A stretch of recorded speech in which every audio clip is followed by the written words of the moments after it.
Hi friends, Telangana రాష్ట్ర ప్రజలందరికీ అదిరిపోయే శుభవార్త. ఆసరా చేయుత పెన్షన్లు అయితే పెంచారు. కానీ మరి ఎప్పుడు ఇస్తారనేసి చాలామంది అయితే ఆతృతతో అయితే ఎదురు చూస్తూ ఉన్నారండి. మరి ఎవరెవరికి ఎంత అమౌంట్ అనేది ఇస్తున్నారు తెలుసుకునే ముందు లైక్ చేయండి, షేర్ చేయండి, సబ్స్క్రైబ్ చేయండి. పక్కనున్న bell icon all symbol button గంట సింబల్ నొక్కితే నేను వేసే లేటెస్ట్ అప్డేట్స్ వీడియోస్ అయితే మీకు మీ ముందుకైతే వస్తాయి. ప్రతి ఒక్కరికి భారీ గుడ్ న్యూస్ అండి, భారీ శుభవార్త.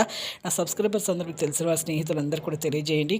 కొత్త వారికి పాత వారికి ఎన్ని నెలల డబ్బులు ఇస్తారు, ఎన్ని లక్షల మందికి ఇస్తున్నారు తెలుసుకుందామండి. ఇక లేట్ చేయకుండా అయితే ఎన్ని కోట్ల మందికి ఇస్తున్నారో తెలుసుకుందామండి. పాత వారికి, వృద్ధులకి, వితంతువులకి, ఒంటరి మహిళ 4,000, వికలాంగులకి 6,000 రూపాయలు అయితే రావడం జరుగుతుంది. మార్చి, ఏప్రిల్ డబ్బులు అయితే మీకు 2 నెలల డబ్బులు అయితే ఇస్తామని చెప్పారు. కానీ ఇప్పుడు మనకు లేట్ అవుతుంది కాబట్టి జూన్లో అయితే ఖచ్చితంగా అయితే ఇస్తారండి. ఎన్నికలకు కూడా జూన్ 4 వరకు అయితే ఉంటుంది. ఎంపీసీ లింక్స్ చేసుకోవాలి, ఈకేవైసీ చేసుకోవాలంటే phone number, Aadhaar card link చేసుకోండి. ఆధార్ కార్డ్, ఫోన్ నెంబర్, మళ్ళీ మీ బ్యాంక్ అకౌంట్ లింక్ చేసుకోండి. అలాగైతే డబ్బులు అనేది ఖచ్చితంగా అయితే మీ అకౌంట్లో అనేది పడడం జరుగుతుంది. బ్యాంకులో పడుతున్నాయి కాబట్టి ఎంపీసీ లింక్ చేసుకోవాలి. అలాగే కొత్త వారికి 44 లక్షల మందికి అయితే పడుతున్నాయండి. 44 లక్షల మంది పాత వారికి, కొత్త వారికి 24 లక్షల మంది కొత్త వారికి కూడా పడుతుంది.